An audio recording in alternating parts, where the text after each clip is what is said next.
Welcome back to my YouTube channel. Don't forget to subscribe this channel. And this vlog is about what I ate in a day. So, breakfast में slice के साथ चाय ली, फिर मैंने कुछ fruits खाए। Fruits आपके health के लिए बहुत अच्छे होते हैं, तो आप इसको अपनी डाइट में ज़रूर शामिल किया करें। और एक बात ये भी है कि इसमें लो कैलोरीज होते हैं। उसके बाद लंच में हमने पिज़्ज़ा खाया और फिर मेरी फ्रेंड बाहर से कुछ चॉकलेट्स और जेलीज़ वगैरह लेकर आई थी, फिर मैंने वो खाई। Then I have a spaghetti. और उसके बाद मेरा भाई बाहर से गोलगप्पे लेकर आ गया था, फिर हमने गोलगप्पे खाए जो कि बहुत मज़े के थे। फिर मैंने सोचा हुआ था कि मैंने शैतान मूवी देखनी है, तो मैंने उसके लिए कुछ स्नैक्स मंगवाए, वो खाए और साथ शैतान मूवी देखी जो कि बहुत अच्छी थी।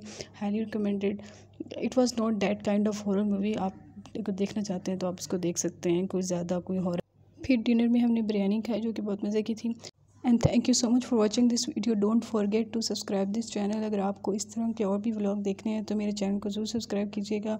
और इसके बारे में अगर आपने कुछ भी बताना हो तो you can tell me in my comment section. Thank you so much. Bye bye.